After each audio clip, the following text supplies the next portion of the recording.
All right. All right, and a pleasure to be here, and a pleasure to be talking with you this afternoon, and to be talking with you about you. Okay? Talking about you and your image. As today we want to focus on both being able to bust, and perhaps much more importantly, being able to build a new image of yourself. This year we've spoken of as being a year of balance, aggressive, active balance. A year of implementation, taking that which you have manifested and actually implementing it, making it a part of your reality. We've spoken of it as a year of the power of the declaration or the words that you use.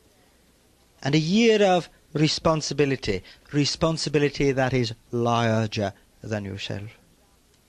And in that underpinning of this year, there has been a theme to the various Sunday afternoons or to the various weekends that we have conducted. And that theme has been one of creating super success in your reality. And following the tenets of the year, we began with the internal process of success, the internal power of intimacy with yourself and others, and then that with the responsibility of relationship with yourself and other. And then taking that power, which is pretty much an internal power, a private power, bringing it out into the world, dealing with the earth's energy and the earth's power in an afternoon called the private consultation. And then from the earth lifting it to the ethers, yes, lifting it into the ethereum of dealing with the power of the unseen friends, of the world that is not getting lonelier and lonelier, but that is indeed more and more crowded with help, with those who are willing and able to help you grow, to accelerate your growth, to expand your consciousness. And so the balance from the internal power to the external power, both below you in the earth and above you in the ethereum, to draw it together and mix well to produce an alchemy of power called success. In the 3 weekends that have thus far transpired this year, we begin with the secrets and the mysteries, the very private part of manifesting your reality, the very private part of understanding empowerment and your spiritual growth. And from there, similarly, to the still very private and ever so very personal vision quest of transmuting energy so as to set the stage, to create the setting whereby to generate super success. And then, but just a few weeks ago now, a weekend very out there, very up there, very visible, very powerfully, outwardly manifesting in the discovery and the exploration of the causal plane. All geared toward creating super success in your reality. And therefore it is appropriate at this time that we turn our attention to your self-image. Because your self-image is an integral part of the continued, or for some finally getting started, on creating that super success. You see, it used to be all right to create what we call the smoother, easy successes, the gentle successes in your life, where things somehow work out very nicely, where coincidences fit together, where the parking place is there and the lights are green and the person you intended to meet with actually did show up for the meeting, and the phone rings and they answer and everything goes well. But nothing's grand and spectacular. Things are like nice and easy, gentle successes that could be chalked up to coincidence or could be chalked up to, well, that's just the way the world is. But more and more, reality is moving into a place where you are creating super successes, miraculous successes, things that are not just smooth and easy, coincidental realities, but are spectacular things that should not and cannot and do not normally, but did this time occur. To sustain, for those of you who are doing that, and to begin, for those of you who have thus far chosen to spectate, watching them do it, making sure they are all right, they didn't turn blue or green, or the hair didn't fall out overnight, and therefore perhaps it is safe to go ahead and be superly successful.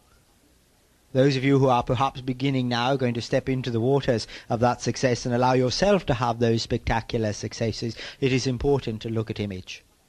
It is important to understand image. It is important to be able to bust the image that you currently are holding that is standing in your way, limiting you, and build in its place a new and vibrant image that can embrace, that can hold the realities, that can bear up under the wonderful weight of success that you are accruing. Why is it important? To put it as simply as possible, reality follows image. If your image cannot support the reality, you will not create the reality. If your image cannot support the reality, you will not create the reality. Programming and technique aside, decisions and choices to your eyebrows, it doesn't matter. If your image cannot support it, if your image cannot embrace it, if your image cannot hold that success, you won't have that success. Reality follows image, not the other way around. Whatever your image is, it plows the course through the maze of what is reality to allow in that which it can sustain, no less and no more. For you see, the reality, or that thing you call reality in this physical plane, is truly the illusion. Oh, you give it the label reality, but that doesn't make it real. It is an illusion. You see what happens, and we've talked about this in detail before, so we shall not do it now, but just to put forth that there is a causal plane of reality in which exists all possibility. And then you have your own system, your own universe, your own world of your private being, in which exists a certain range of possibility. And when you make choices, and from those choices deliberate decisions, the possible realities that those choices and decisions make combine with all the possibilities that there are. And as those possible waves combine of all that is, combine with the waves of your possibility, there is created an interference pattern. A place where those waves cross, where they intersect one another. And that area, that terrain, is called probability. It is out of that probability that you lift the reality that is real and place it in the illusion that is your physical plane. Reality is the illusion of possibility cum probability cum reality. What's real is what you feel. Your emotions are real. They exist far beyond that of the physical plane and the astral and the causal and the mental plane as well. Your thoughts, that's what's real. Oh, certainly you can't see either one, but they're real. That's the reality, for that exists long after this world of yours has gone. The thoughts and the feelings is what makes up your image. And therefore your image is what's real. And it is followed, trailed by the illusion, which is what you call real. Therefore, if you can't hold it in the real of your thoughts and your feelings, your image, then you're not going to hold it in your reality. No matter what technique you use, no matter how powerfully you're programming. Oh, some of you may be able to do so. Generate a reality that is far beyond your image. You can do that. But then one of two things happens. One of two things must happen. Either the image must jump out, leapfrog out there in front. Must leapfrog out there in front of that reality so as to sustain it, so as to support it, so as to hold it. Or else the reality must snap back in behind the image, quote, where it belongs, unquote. And one of those two things will absolutely happen every single time.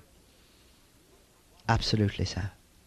One of those two things will happen every single time.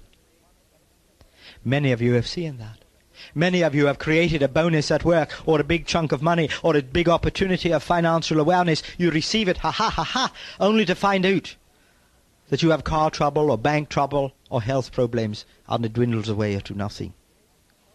Many of you have created a new job, a new opportunity, only to see it slip through your fingers, no matter how much you try to juggle, to watch it go away. Others have created a yes, yes, yes successful reality only to at the last moment have some technicality keep it from you. And no matter how unfair you say it is, no matter how much you protest, it goes away.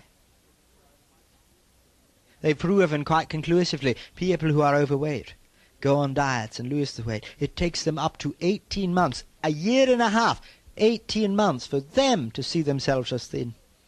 Even though everybody else might see them that way. Even though they know the size of clothes they're buying. They don't feel it. They don't sense it. For 18 months. And most, that's why they put the weight back on. Because it snaps back in behind the image of themselves as a, quote, heavy person. They know very clearly, many of you know this from your fact. Remember in your youth, having to pinch pennies, having to always budget, having to always stretch the money as far as you possibly can. And now you're earning 3 times, 5 times, 10 times the amount you were earning then, and you're stretching and pinching just as hard as ever, because you won't let it in. That you're financially abundant. Those of you can be earning $30,000, $40,000, $50,000 a year. And because you have it in your head that you're always broke, you are. You don't know where it goes. Some of you are artfully able to make it disappear from your checking account. Some by bouncing checks and therefore having to pay the service charges, which many of you run up to $200 and $300 a month in overdraft charges alone, just to make sure you don't have the money, just to make sure that you can maintain the image and that the reality will follow it. Others of you, if you look at it, you know what your rent is, you know what your food bills are, you know this, you know that, and yet you take home X amount of money and you should have $300 to $400 left over per month, and you never do. You never ever do, and you can't figure it out. I don't know where it went. And you sit down and you add up all your bills and you find it. Oh yes, here's this one extraneous expense. Car insurance showed up. Forgot about that. Life insurance showed up. Oh, I had that medical bill. Oh, I had this. Oh yes, there it is. That's where it went. That's not really where it went. It went because the image could not hold it. It snapped back in behind what you thought you could hang on to. In this time, when your image is one of moderate, medium, adequate success, for you to make the leap, the quantum leap, the leap to create super success means you need to stretch that image. You need to change that image. You need to expand it so that it can be the support to hold the weight of the success that you are going to generate. It is time now. For those of you who are creating the super successes, and for those of you who realize, I haven't done it yet, but I'm gonna, why not? I'm gonna give it a go and give it a shot and let myself go ahead and have those super successes. It's time now. So this year is almost, not quite, but almost half over. Half over. It's amazing, isn't it, how it goes so zipping and speedily along the way, particularly when you're having a good time.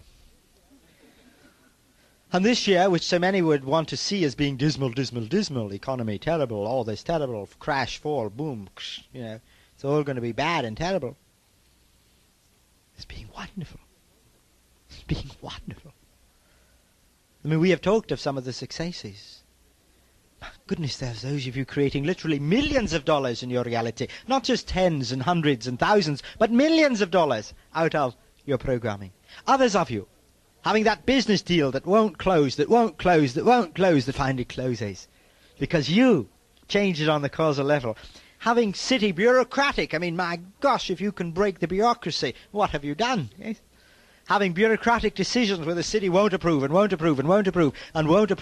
zoning conditions or giving building permits until such and such a time, and then bang, it falls into place because you decided it. It's time now.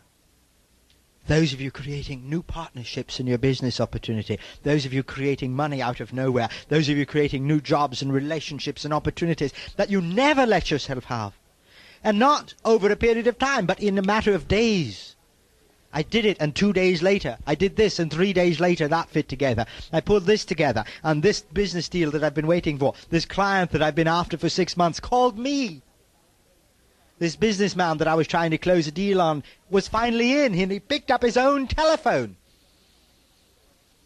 And I talked to him after 6 months of leaving messages to no avail. Someone came along and offered me this marvelous reality. I didn't even ask for it. Wonderful successes, marvelous successes, miracles. And the year's not even half over. And the energy of 86 is just beginning to rev itself up. The momentum is just there. I mean, the best is yet to come is a phrase that truly applies to this year. As you move now into this summertime and into the fall. In the summer, hot, July, August, dull, boring months, filled with excitement and energy, filled with the opportunities. September, October, right on through. The best is yet to come. And those of you who have been creating those miracles, you ain't seen nothing yet in terms of what you're going to be doing. And those of you who have been waiting, spectating, I just don't know if it's really safe. I don't know if it's all right to be that successful. I don't know what happens to people if they won't it. No, it doesn't seem to be hurting them at all. I think I'll do it too. I'm tired of waiting. I want to jump in here. Are letting yourself jump in now. And with health concerns, arteries that clear, bones that heal themselves overnight, tendons and ligaments that are absolutely putting themselves together after a year and a half of agonizing pain in a matter of moments, etc. Cysts and tumours and cancers that are going away, that doctors can't understand and want to scratch their head and they don't know why. Let's test it again. If we try hard enough, maybe we can still find it. Miracles, people. Miracles. And they're just beginning. And they're just beginning. And they're just beginning. You have to decide, though, if you're going to get in the game and play the game of miracles, if you're going to be out there in the playing field intercepting some of these miracles that are dropping out of the skies like nobody's business, or whether you're going to watch and cheer them on. Oh, wow, I'm so happy for you.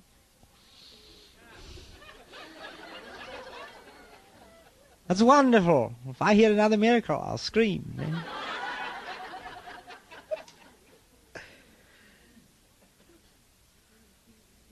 Why not you?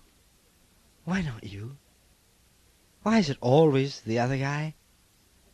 Why not you? Well, admittedly, there are many reasons. Oh, yes, there are blockages. Resistances, blockages that you prefer to hang on to, that you prefer to climb over like monkey bars and climb upon like blocks to play in a playground. To pin yourself under, to play helpless, to play hopeless. Oh, there are many blockages that are there. That if you want, you can hold on to. But many of you have really, honestly processed your blockages. You know that? You really have. You know your victimhood inside and out. You know every shred of your self-pity and every shred of your martyrhood. You know it better than it does. And you've dealt with your mother, and you've dealt with your father, and you've dealt with every bit of your past. And you really see it all. And you know your blockages, if not by name exactly, you know them by function. And you've cleared them, and you work with them, and they're there. Oh, certainly for some there are still payoffs that you prefer to take. Loving the frustration as opposed to the success. Wanting to blame and lay agony and do suffering and do all that sort of thing. There's still those that prefer that sort of payoff, that get a juicy, juicy hit from wanting but not getting the reality. That's true. But even there, most of you have looked at your payoffs and are bloody well sick of them. And are tired and bored with here I go again, clinging to the past, not letting so-and-so off the hook. I'm tired of it. I'm tired of it. And you are. And you mean it. And there are games some of you still want to play, ego games, trying to give your ego the credit for the reality, wanting your ego to get the hit and the better thans and the superiorities and the less thans from your reality. And you can still play those games to no particular avail. But then again, many of you have examined your negative ego. You know it. You know every hair on his little pinpointed head. And you have technique, whether you use it or not. You have technique to deal with that ego and to be done with it. And you know it. And if that were all that's in the way, you would have that handled long ago. Now you can look at yourself and say, look, my blockages are under control. They may still be there, but they're little bumps that I can step over easily, that I can dance on past with a footwork that will impress you. And my payoffs, sure, I can see I could take them. They're there, they're temptations, and I could go for them. But I'm not. I honestly am not. And the ego games I've turned my back on. I've not killed my ego, I've not tried to smother it, but I put it in its place and have it well under control. Why not? Why not? I know what I want and I know the techniques and I use them very well. Why not? Many times what's left? Image. An image that no longer can support the reality, and therefore you no longer create the reality. An image that can't deal with the success that you're now ready to have, and therefore precludes it, or produces it as you watch it frustratingly slip through your fingers, trying desperately to grab on to now which is not even there. Image. Image. A limited image that should be busted and replaced. An image that is too frail and too fragile to support the weight of your success. An image that is outdated, outmoded, old-fashioned compared to where you are in your new age, in your new vitality, in your new spirituality. It's important to deal with image,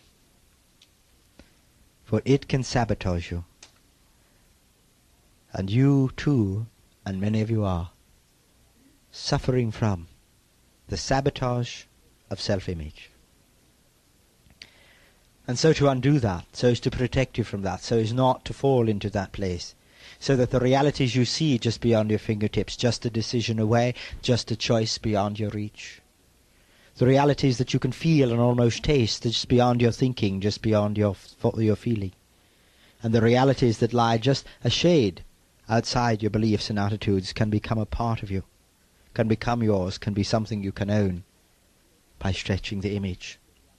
Because you see, just as the image precludes the reality, so the image can include the reality.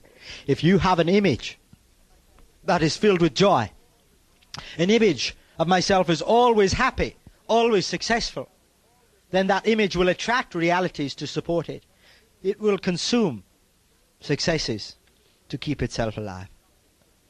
So not only will the limited image stop you, the expanded or unlimited or less limited at least ego will draw to you like a magnet. It will draw out of the woodwork.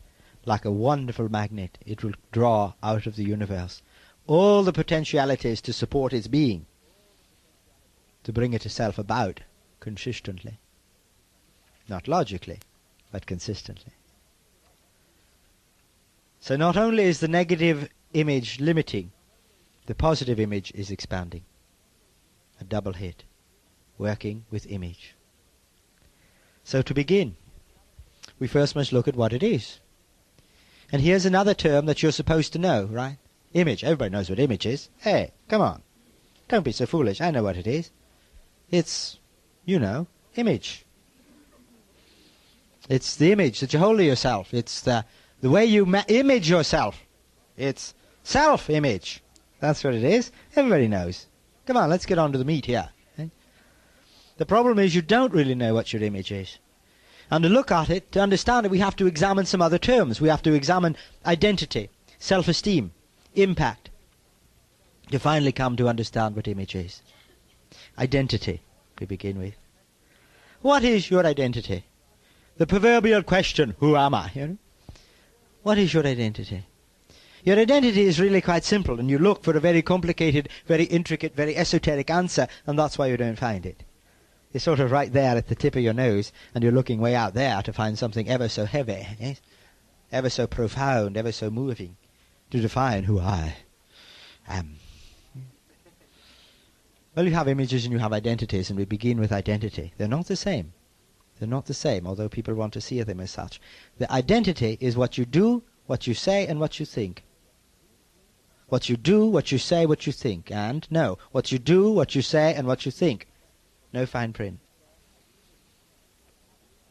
My identity of myself comes from the combination, perhaps alchemical, but the combination of the things I do in my life, the things I talk about or say, and the things I think, whether spoken or otherwise. That defines me. That is my identity. That's how I identify myself, separate from the floor, from the trees, from the animals, from the skies, from those other atoms in reality. That's how I know who I am, by what I think, what I say, and what I do. And that produces a form of identification called identity. And as you stop for a moment to consider, what is your identity? What are the things you talk about? Do you just gossip about other people? Small talk? Shallow talk? Meaningless talk? Or do you talk about something that has feeling, some depth, some quality to it? Are you totally intellectual, talking about the meaning of life as it's some sort of abstraction of chemical formulation and geometric proportions? Do you speak only of politics and the geopolitical influences and economic configuration and vector factors? What is it that you talk about? Shallow, medium, deep, emotional? What do you talk about? What do you say? What do you say? Well, I go to work, that's where I talk. I don't talk at home. So what do you talk about? What is your identity? As a machine at work. An automaton, a robot at work. What do you think? What do you think about? Oh, I don't think anything. Yes, you do. You are always thinking. There isn't a moment that goes by that you don't think. You numb yourself to your thoughts. You shut off your thinking to yourself, but it's still happening. It's still happening. You need to tune into it, perhaps. What do I think? Oh, nothing. That's a lie. Maybe an unintentional lie, but a lie nonetheless. You're always thinking. Should listen in sometime. What do you think? What do you think about? You know, if you're not paying attention, your ego is. If you're not directing it and driving this ship, your ego is. Because that's the way you set it up. If you don't want to be responsible, your ego will attempt, miserably, but attempt to be responsible. If you will take your power, take your responsibility, take that which is yours, then the ego can relax and go back to its own limited function, which it will gladly do, gladly do. But what do you think? Listen to yourself thinking sometime. Is it bitter? Is it negative? Is it cynical? Is it realistic? Meaning always the bad things, always the wrong things, always the nothing ever works. Are you a pie-in-the-sky optimist, starry-eyed innocent? What are you? What do you think? What do you think? What do you say? What do you think? What do you do? What did you do today? The usual? What's that? What'd you do? What'd you do? Well, I didn't do anything today. What do you mean, didn't do anything? You got dressed, at least, showered, maybe brushed your teeth? Did you do anything else? So often you go through days numb. And then you wonder who you are. Of course, you have no idea. But if you will pay attention to what you think, what you say, and what you do, you will know yourself. And what you're also going to discover is that there's not just a singular identity. You're not just the same. Bland, ordinary, uninteresting you. Blah. No, there's a myriad of yous. You that goes to a party. You that stays home. You that goes to work. You that goes to play. You that goes skiing on the slopes. Goes playing at the beach. The you that walks quietly in a forest. Or weaves your way through a metropolis. You who drives and you who walks. You who rides on a bus. They're all different identities of you. You behave slightly differently. You do things differently. You think things differently. You say things differently. Therefore, you have varieties of identities. There's the playful you and the serious you. There's the recreational you and the somber you. And they think different thoughts, people. I don't always think exactly the same. I don't always do exactly the same. In a crowd of people, I may act outlandish. Whereas alone, I may be very quiet and very shy. When I'm with a lot of people, I may be very talkative. And when I'm with one or two, I may not say much at all. Or vice versa. In a crowded room, you may not hit a word out of me. Whereas with one other, you can't stop me from talking. Different identities. Different identities. A whole bunch. You see, and a problem that many of you have is you try to find one. Well, which one is me? I have this one, this one. Oh, which one is me? Oh, which one is me? You're all of them. Well, in your age of psychology and psychiatry, where you're supposed to be all very normal, and if you're anything but that, you're somehow schizophrenic, or schizoid, multiple personality. You are encouraged to find just one image, or rather, choose us one identity. One identity. If you're talkative, then always be talkative. If you're quiet, then always be quiet. You're not being yourself tonight. You're quiet. You're reserved. You're very shy. You think shallow little thoughts. And you do the most inane things. But tonight you're being very talkative, and the subjects you're talking about are very deep and profound. And what you're doing is really quite remarkable. You're not yourself. Yes, you are. Yes, you are, because you have multiple identities. A whole bunch of them, maybe 10, 20, 30 of them. Stop trying to cram them into one and make them all exactly the same and become a boring little pea in a pod. Let yourself have this variety of identities, all of them. Well, how do I know who I am? By stringing all these little beads together. By taking the identity that is you at a party and you alone, and the identity you on a quiet beach, you in a crowded subway or in the city bus, you at work and you at play, you tired and you awake, you in the evening, you in the morning, you among close intimate friends, you among acquaintances, you among strangers. And you string them, and you string them. On what? On the thread of self-esteem. Because although I'm different in one location to another, although I have this myriad of identities, they all are honest. And they all have a level of integrity. And in all of them, I take responsibility. And in each of my varied identities, from silly to serious, I trust myself. I trust who I am. And as these various identities play themselves through the day, I listen to the whispers, I listen to the voices inside of me. And as from night till dawn, and from awake to tired, burdened to unburdened, my identity always changes. I am responding for my emotional self. And no matter how frivolous, no matter how profound, I am working never to consciously hurt someone. And therefore I have a myriad of identities, that's true.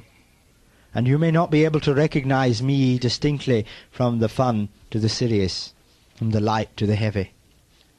But what will be true, that will connect all of these identities, is the thread of my self-esteem. And that's what makes me the uniqueness of me. That which makes me not a pearl necklace of all equal sizes and shapes, ever so boring, but a combination of intricate, natural formed identities, irregular and awkward, fitted together on the string of self-esteem. My identity, my esteem. And when I string together all my identities and have therefore on this string a sum, an arithmetic total of 5 or 10 or 20 or 30 different identities based upon the intricacy and the complexity of my life, I have produced a synergy. I have produced something here that is more than just a combination of identities hanging limply on a string. I have created an intricacy and a complexity. I have created a synergy. And as if you observe that synergy, as you observe that synergy, I have impact. As I observe the synergy, as I observe the synergy, I have an image.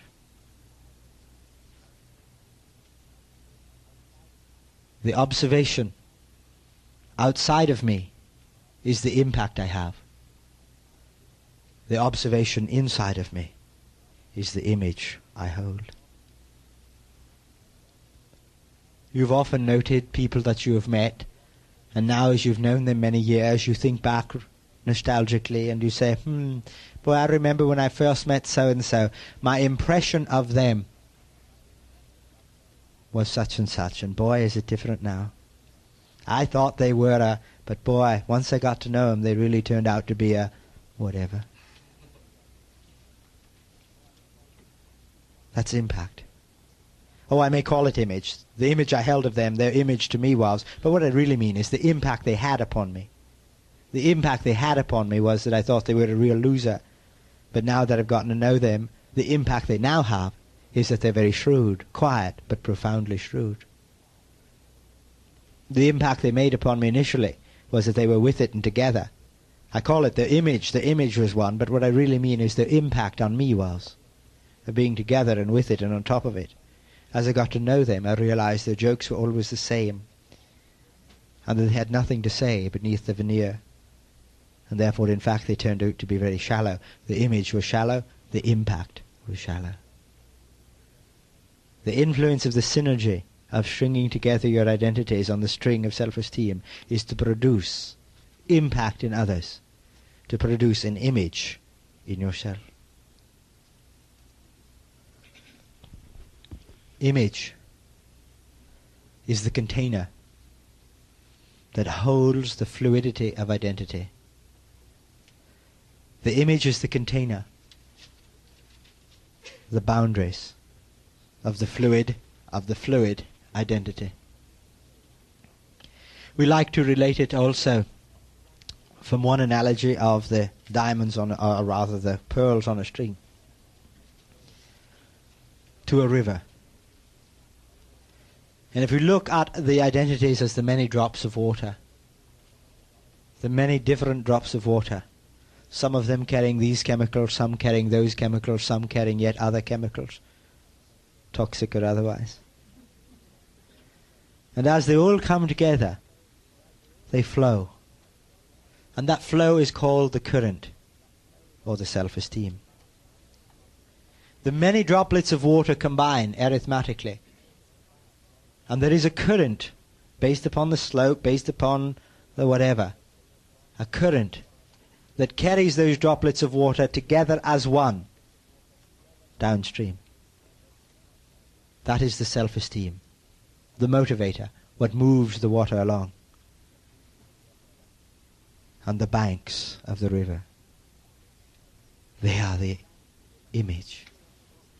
The image of the banks of the river in which the water flows. The boundaries that curve this way and that go straight and move up and down and around, that are wider and narrower from time to time. That is the image, the continuous serpentine, ever-changing, ever-expanding image of yourself. Are like the banks of the river that hold its boundaries, that hold it, that contain it, that keep that identity from spreading over everywhere. That is what the image is. The image are the boundaries. You know, we have talked upon occasion of the importance of boundaries. We have suggested that boundaries are so important to be able to distinguish yourself from your physical, from your astral reality, that you will either create them positively or negatively. If you refuse to create positive boundaries, those are the principles by which you live. If you refuse to create positive boundaries, your negative ego will create negative boundaries. Those are called the blockages. You see, your blockages do provide boundaries. They do separate you. You know where you begin and end in the physical realm by your boundaries, by the blockages. And if you will let them go, you cannot go without boundary. I have no boundary, no limitation. No, clearly you need some. And therefore you can create principles instead. Principles to live by, levels of honesty and truth and trust and dignity. Lines over which you will not cross, no matter what. I will not sell myself out and cross this line. No matter how appealing or intriguing, I will not cross that line. I will not lie. I will not rationalize. I will not whatever your boundaries, your principles might be. And those broad scope boundaries define reality. And within that reality you need to define yourself. Where do you begin? And where do you let off? Well, you can look at your body and say, well, I begin here and end here. Here. You can feel it. It makes noise. You can tell the beginning is end. That's where I end and begin. And that is true purely on a physiological basis. But we would hope you think of yourself as more than just flesh hanging on bones. We hope you think of yourself as being a little more than that. And therefore, what about the emotional self? What about the intuitive self? What about the mental self? Where does that self begin and end? And that's where the image provides the boundary. The image of you provides that boundary of where you begin and where you end. And as you think of it in terms of understanding the identity and its fluidity, and the string of self-esteem upon which it is strung, or think of the identity as the many droplets of water that flow in a current of self-esteem, there is the encasement that contains the pearl. There is the encasement that contains the river. That is the image. That is what your image is. In the weekend on the causal plane, we talked of the box, we talked of the cube of success for those that were there. And we suggested that the ceiling and the floor are determined by the image you hold of yourself. The ceiling and the floor of your success are the boundaries of your image. Image can be a tremendous asset.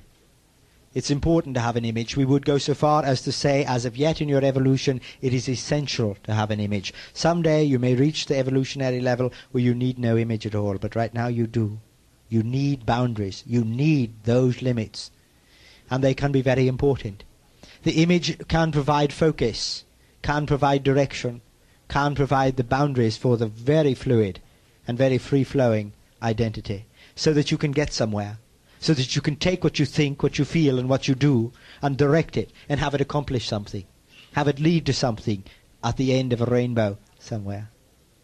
So image does that. Because I have an image of myself, these free-floating identities don't just float off nowhere, but are focused and directed. Certain of my identities I let play big. Others I diminish. I recognize, for example, that my identity at parties is such and such, and I don't like that identity that well, so I don't go to parties very much. And my identity when I'm alone is far more thought-provoking and far more solution-oriented, so when I have a problem, I tend to draw on that identity. And therefore it is my image of myself, that can focus and direct, and therefore a tremendous asset, a tremendous friend to have an image. I get a sense of who I am out of my image. It gives me not only it gives me meaning, perhaps, to that identity. I have this identity, but I have this one and this one and this one and this one too. Who am I? It's my image that answers that question, that alters my identities, that gives them priority and gives them preference and impact one over the other, so that I can have a sense of where I begin and where I end and who I am.